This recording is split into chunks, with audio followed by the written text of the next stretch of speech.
täytyneen myöntää nyt sellainen asia, että minä olen ruvennut jo vähän mainostamaan sellaista asiaa, että minulla on 8.12. jokin Noitametsässä joku jännittävä tapahtuma. Se on niin jännittävä tapahtuma, että minä en vielä itsekään tiedä, mitä siellä on. Mulla on vaan semmoinen olo, että se päivä, mun pitää kehittää siihen jotakin, joku juttu. Ja sitten mä rupesin mainostamaan sitä ja mä en ole ihan varma, että mitä siellä on, mutta tämä saattaa olla yllätys meille kaikille. Who knows? Who knows? Jotenkin se liittyy siis uusiin tuotteisiin, mutta katsotaan mitä tästä tulee. Lähdetään taas tälleen satun logistiikalla liikenteeseen tässä hommassa. Mä silleen pikkusen tuli yhden aikaa lunta. Eilen ei vielä ollut. Vai mitä se onkaan? Ihana. Mä kyllä ilmeisesti sulaa vielä pois, mutta on vähän aikaa Winter Wonderland. Kyllä ihan semmonen jouluihme maa-olotila. Marraskuussa. Hieno. Hyvä aika. Ei tarvii noin lähelle tulla. Meillä on täällä kolmijalkainen hevonen. Missään ei näy haavaa. Eikä turvata. Mutta on paikallistettu tähän jalkaan. Ja täällä on todennäköisesti joko tullut potku. Tai tässä jos huomaatte.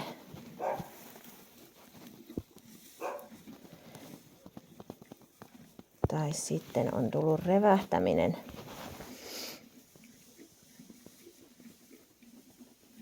Tuossa tulee. Tässä on kipeä kohta. Minä epäilen, että tähän on tullut potku.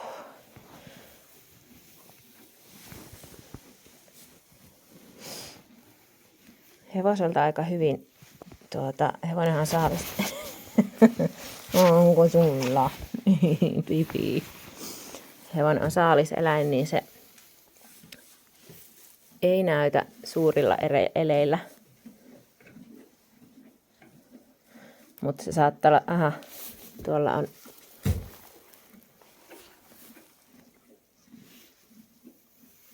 tämä saattaa olla kyllä revähys, koska tämä on isolta alueelta. Täällä on toinen kohta. Tuossa heilauttaa päätä ja tulee semmoinen lihasvärähys. Joo. Tämä on koko tältä alueelta. Toki eilen ei ollut mitään ja tänä päivänä on. Niin potkukin, jos tulee oikein jämäkästi, niin se kyllä tekee isolta osalta kipeäksi. Mutta hyvä juttu se on, että jalat ei turvata, ei ole impparia. Ja se on selkeästi täällä ylhäällä tämä kipukohta. Ja täällä ei ole haavoja missään näy, niin se on joko revähtymä tai sitten se on potku. Niin mä laitan tänne nyt tämmösiä kylmäkeeli-aarnikat kehiin. Reppana. Kaikkea sitä pitää hevoselle sattua. Niinkö? Hittolainen.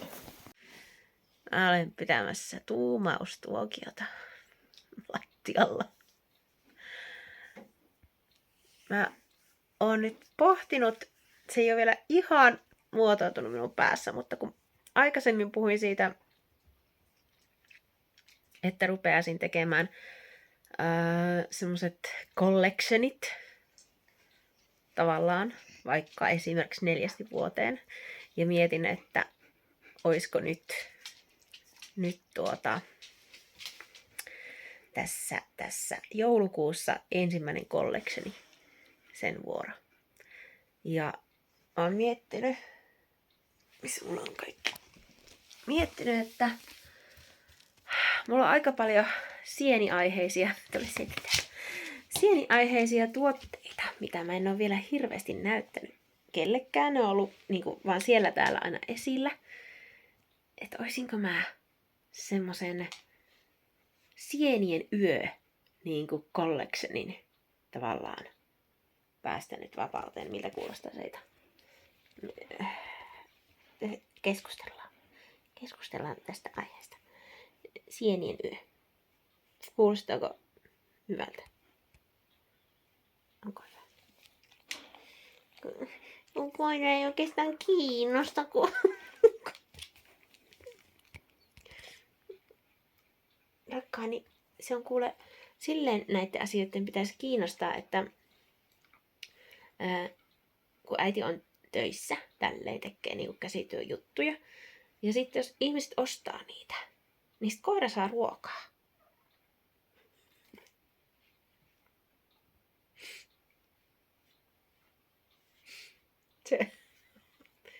Siinä on suora yhtälö.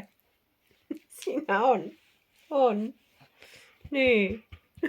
Sen verran pitäisi kiinnostaa ja keskittyä, että mistä puhutaan ja antaa mielipiteitä. Niin, siis sieniä. Se on minun päällä.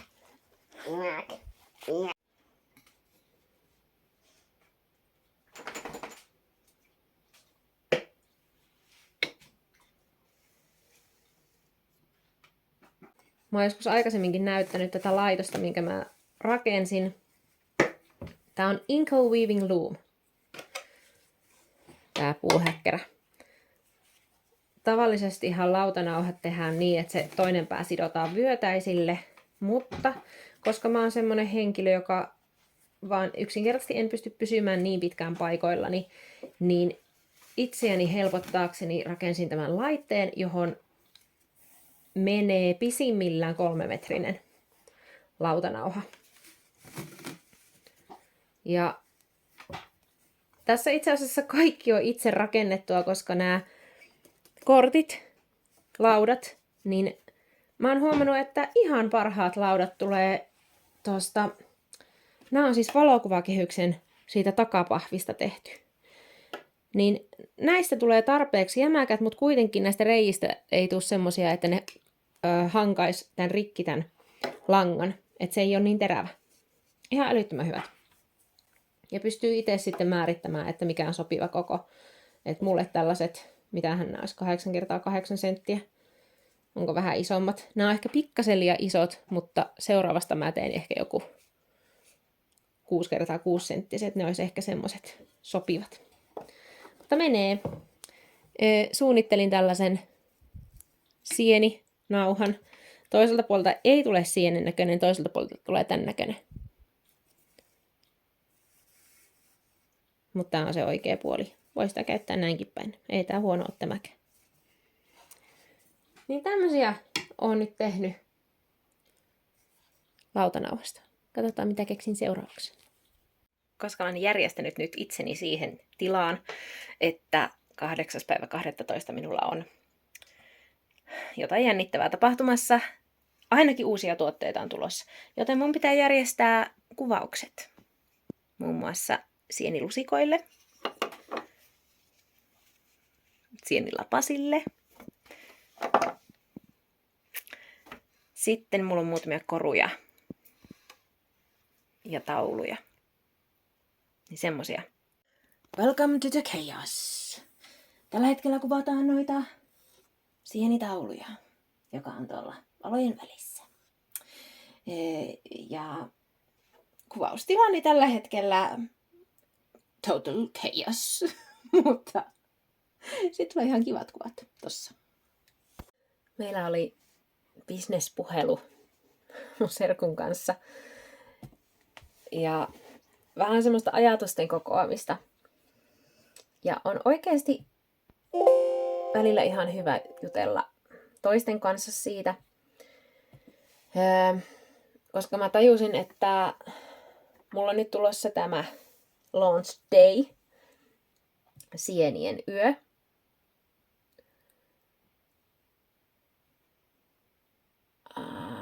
Apua, mitä mä olin tekemässä tänne.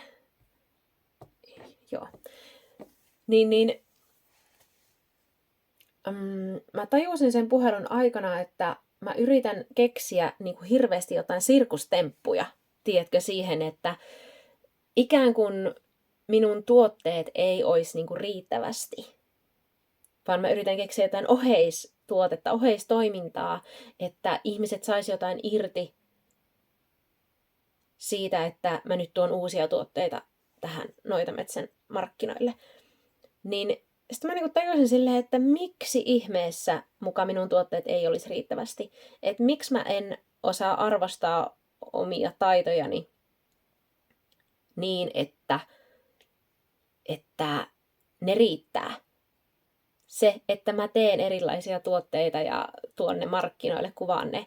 Olen juuri photoshoppaamassa tässä kuvia, mitä mä aion laittaa niistä nettisivuille. Niin miksi se ei muka riittäisi? Koska kaikkien muiden kohdalla se mun mielestä riittää, paitsi omalla kohdalla, niin mun pitäisi keksiä jotakin sirkushuveja siihen lisäksi, että se olisi riittävä ihmisille. Niin semmoinen itsensä ja omien taitojensa arvostus, niin kuin nyt huomasin sen kohan, missä se ei ole kauhean korkealla mulla henkilökohtaisesti.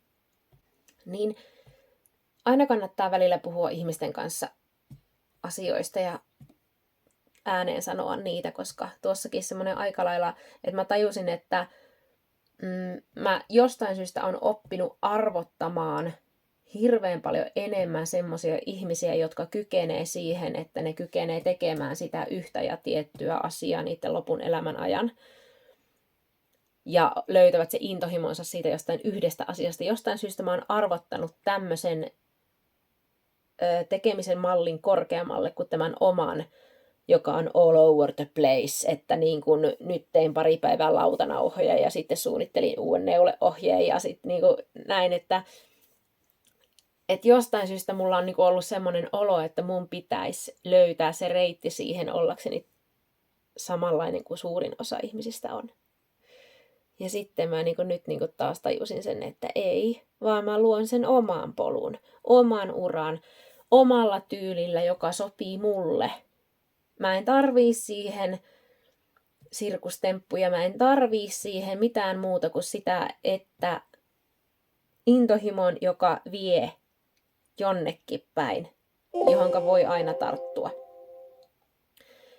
Niin tää oli semmonen taas kerran semmoinen aha-elämys, että niin ihan oikeasti, että mun ei tarvii olla yhtään enempää kuin mitä mä oon, pystyäkseni luomaan semmoisia asioita, mitkä saa mut niinku syttymään. Niin. Jos sä oot samanlainen, niin ihan voin kertoa sen, että kannattaa miettiä aihetta, että arvostatko omaa taitoasi ja tekemistäsi, vaikka se ei ole välttämättä ihan niin sanotusti semmoinen, että mitä normi on. Joten tästä sienien yöstä on tulossa ihan just sen näköinen, kun siitä on tulossa. Mä en aio siitä ottaa yhtään stressiä. Mä teen, mitä minun sielu haluaa tehdä siihen. Sen ei tarvi olla semmoinen valmis uusi kokonaisuus, vaan se sieltä muodostuu pikkuhiljaa, kehittyy. Se on nyt semmoinen, minkä mä pystyn parissa viikossa sen luomaan. Ja se on riittävästi ja se on tarpeeksi. Kyllä. Olipa kerran synkkä ja myrskyisä yö. Ja minä päätin ruveta siivoamaan minun verkkokauppaa. Ja kuten osa muistaakin, että minähän olen rakentanut sen alusta alkaen itse. Olin silloin yrittäjäkoulussa, niin minulla oli aina välillä sitten opettaja apuna siinä. Mutta ihan kaikkea siinä ei muuten kerkeä siinä kouluajassa ja sitten niin kuin oppimaan. Ja nyt minä huomasin semmoisen ongelman, että mulla on noissa permalinkeissä, eli URL nettiosoitteissa, niin ne jostain syystä menee kahdella eri tavalla, että siellä on välillä tuotteet menee silleen, että siellä lukee niinku products ja sen jälkeen tuote. Ja välillä menee tuotteet silleen, että ohjeet ja sitten on se tuotteen nimi. Niin mulla on 2 eri polkua siellä tavallaan sille. Ja sehän saa niin kuin hakukoneet sekaisin tämmönen. Mä haluaisin muuttaa ne kaikki. Mutta siinä tulee pieniä ongelmia, että mä voin hajottaa koko sivut sillä, että mä rupean muokkaamaan niitä linkkejä sinne. Niin mä yritän nyt opiskella tässä, että kuinka se tehdään sillä tavalla, että siellä ei tule niitä sivuja, että onko 404 sivuja, mitä ne on, että ei pystytä löytämään sitä sivua tai että rikkosin niitä sivuja sitten ihan totaalisesti. Niin minun pitää siis vähän perehtyä tähän. Mutta ei voi noin vaan suin päin lähteä muuttelemaan osoitteita tuotteisiin, koska se saattaa hajottaa sivut. Katsotaan, mitenkä pahasti solmussa ne on, kun mä rupean tätä palapeliä kasaamaan. Meinas pientää sydämen tykytystä aiheuttaa sellainen asia, että rikoin ne sivut. Mutta ilmeisesti onnistuin korjaamaan ne, koska nyt mä pääsen takaisin tänne sivuille, eikä tule enää 404 page cannot be found. Error. Toivottavasti ne toimii. Nyt. Mä selkeytin osoiterakenteita. Nyt siellä ei pitäisi olla enää suomea ja englantia sekaisin, koska siellä oli välissä product ja välissä oli ohjeet ja välissä oli mitä sattuu. Vaan kaiken pitäisi olla niin kuin suomeksi ja selkeää. Ja mä yritin ainakin laittaa uudelleen ohjaukset toimimaan silleen, että jos joku menee minun jonkun vanhan linkin kautta jonnekin, että hän päätyy sitten niin kuin uudelleen ohjattuna oikealle sivulle. Toivottavasti onnistuin siinä, en tiedä. Mutta joo. Nyt sitten, mikä on seuraavana, niin mä alan laittaa tänne tuotteita valmiiksi sienien yötä varten. Juuri sain tiedon sähköpostitse, että nyt saa julkaista, että olen tehnyt, nokea otsassa, olen tehnyt yhden ohjeen uusimpaan tulevaan taitolehteen, eli 6. numeroon. Ja siellä on semmoinen pieni kirjansidonnan ohje, että sieltä ensi viikolla 4.12. ilmestyy. Siis, mitä tekee vuohi? Löysitkö punajuuria? Mä viskasin muutamaksi pehmennen punajuuren tuonne. Näytäpäs Kaina sinun naama. Näytäpäs sinun... Hieno on nenä. Onpa hieno.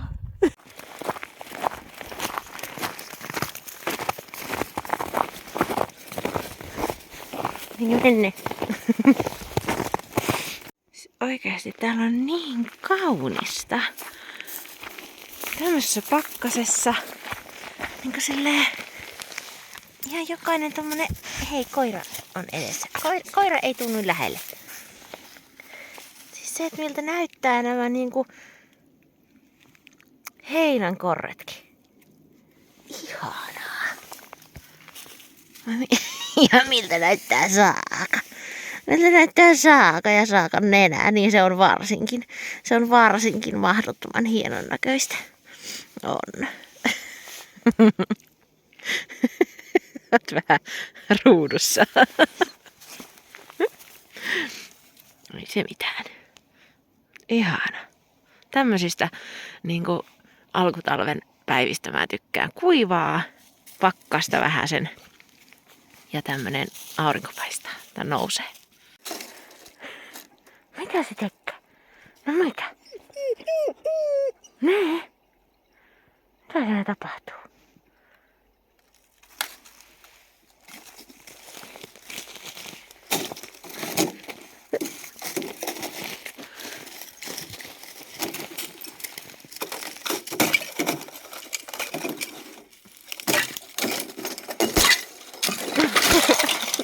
Oh. Siinä on kyllä vettä alla. On. Minä löysin tämmösen liukumäen. No ihan selvästi liukumäki. Mä en mitä hirveästi luista, mutta mitä seitä. Mutta ihan selvä liukumäki on tästä tulossa. Sinä voit tulla eteen. Jusko on lähtenyt luistamaan.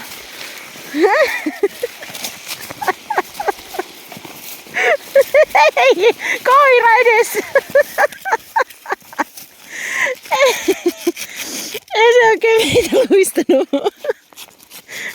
Mitä? Yritys hyvä 10. Kello on taas niin kuin keskiyöllä. Ja mulla on nyt niin kuin, yksi kokonainen päivä siihen, että sienien yö tulee liian matala. Ja mä sain semmoisen tosi hyvä idea, että mä aion tehdä semmoisen kakun. Niinku semmoisen sienikakun, niinku semmoisen kannon, jossa on sieniä. No sitten mä tein semmoiset kääretortut ja sitten mä ajattelin, että mä teen semmoisen valkosuklaa ganachen sinne sisälle ja semmoisen tummasuklaa ganachen sinne päälle. Niin jostain syystä tämä valkosuklaa ganache ei niin kuin jähmettynyt. Siinä oli ehkä vähän liian vähän sitä valkosuklaata tai en tiedä mikä meni pieleen. Tummasuklaa onnistui. Mutta mä nyt kokeilin laittaa tänne agar-agaria. Ja mä katson saanko mä hyydytettyä tämän, koska mä halusin, että mä saisin laitettua tätä sinne sisälle. Että se pitäisi pysyä siellä sisällä. Niin mä oon nyt tässä niinku vuorotellen tehnyt loitsukynttilöitä ja vuorotellen tehnyt kakkua ja vuorotellen tehnyt kirjaa. Ja tää sopii mulle tämmönen työskentely ihan äärimmäisen hyvin. Mä alan huomata sen, että mä oon nyt 2 viikkoa painanut ihan niinku huolella tehdä asioita ja luonut ja suunnitellut ja postaillut ja tehnyt videoita ja vaikka mitä. Mulla alkaa pikkuhiljaa tulla semmonen stoppivaihe, että nyt alkaisi riittää. Niin tää oli itse asiassa aika hyvin, koska se on yli huomenna. Tai siis, niin, nyt on perjantai-yö. Niin, tää aika hyvin silleen itse asiassa nyt ajoitettu tähän. Että on jaksanut touhuta ja tehdä. Ja kohta se on se julkaisu. Ei siis se, työhän ei siihen lopu, mutta se, että mä aion pitää vähän aikaa taukoa luomisesta, jotta luomisvoimat pääsee taas virtaamaan. Niin mä nyt yritän saada tätä jähmettymään. Mä en oo oikein käyttänyt agar-agaria koskaan, siis se on ei käyttäydy samalla tavalla kuin toi liivatelehti. Tästä tuli paljon korkeampi kuin mä oikeasti ajattelin.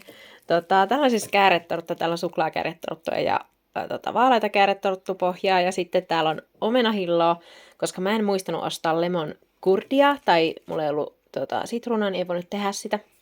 Ja sitten siellä on se valkosuklaa ganache. Ja nyt mä laitan sen hyytymään. Katsotaan pysyykö tää homma kasassa. Tässä on nyt tää mun kanto. Sitten tähän tulee päällinen. Tää on suklaaganache. Tämä onnistuu. Mutta en saanut kyllä sitä vaahottumaan. Se näyttää enemmän silleen, että se rupeaa juoksettumaan, jos sitä yhtään enempää tekee. Mutta mä yritän nyt kuorruttaa tän. Katsotaan nyt miten söpö se on. Se on kantokakku. Jos on sieniä. Hirveän mässytys kuuluu ja kolistelu tuosta taustalta, kun koirat on syömässä. Mutta joo, huomenna. Eli kun katsot ehkä tätä, niin tänään on sienien yö. Ja mä alan olla vähän siinä tilanteessa, että alan olla melko puhki. Ja nyt on tullut kyllä pari viimeistä viikkoa luotua asioita. Oikeastaan tää oli aika tämmönen tiivis niin kuin, ryntäys, koska mä sain ehkä kuukausi sitten suurin piirtein idean tästä aiheesta. Ja oikeastaan 2-3 viikkoa on sitten tehnyt tuotteita siihen. Ja huomenna se sitten näkee päivänvalon. Vielä on vähän hommia, pitää verkkokauppaa vähän säätää ja muuta ja laittaa sinne, että onhan se nyt varmasti kaikki tuotteet ja niillä oikeat hinnat ja niillä ylipäänsä hinnat siellä. Mutta on ollut tosi kiva. Tosi kivaa. Mä huomaan nyt, että mä alan käydä semmosilla loppukierroksilla ikään kuin, että nyt on äärimmäisen hyvä hetki sille, että tämä rutistus loppuu, vaikka tästähän se oikeastaan vasta semmoinen mainostus alkaa, mutta semmoinen luova rutistus loppuu vähäksi aikaa, että mä saan nyt levätä ja aivot saa levätä ja luovuus saa taas palata. Ja voin vähän niin kuin nauttia tästä, että mitä tuli luotua. Mutta hirveästi hyviä puolia. Siis rakastin sitä, että sain tehdä vaan pienen erän tai kenties vaan yhden kappaleen jotakin tiettyä, jollain tietyllä tekniikalla jotakin tuotetta. Ja rakastin myös sitä, että mulla oli vähän niin kuin sellainen teema tässä, että kun oli sienien yö, kaikkia sieniasioita, niin se oli niin kuin ihanaa. Että mulla oli niin kuin vapaat kädet, mutta tietty suunta. Rakastan myös sitä, että tässä on deadline, joka on huomenna. Ja se tarkoittaa sitä, että mun oli vaan niin kuin työstettävä niitä asioita siihen deadlineen niin kuin mennessä. Että niitä on oltava tehtynä. Toimin äärimmäisen hyvin tämmöisessä niin kuin projektinomaisessa työssä, jossa pitää puristaa vähän aikaa tiettyyn päivämäärään mennessä. Rakastin sitä. Sitten, no nyt mulla ei ollut hirveästi aikaa tälle, mutta tosin itseni tuntien, niin mä en tiedä, että pystyisinkö mä käyttämään enempää aikaa niin kuin kuukausitolkulla valmistautuessani johonkin asiaan, koska mulla ei ole niin pitkäjännitteistä keskittymiskykyä. Niin tämä oikeastaan toimi tosi hyvin. Huomennapa se jää sitten nähtäväksi, että meneekö niitä tuotteita. Onko ne semmosia, että ihmiset tykkää niistä?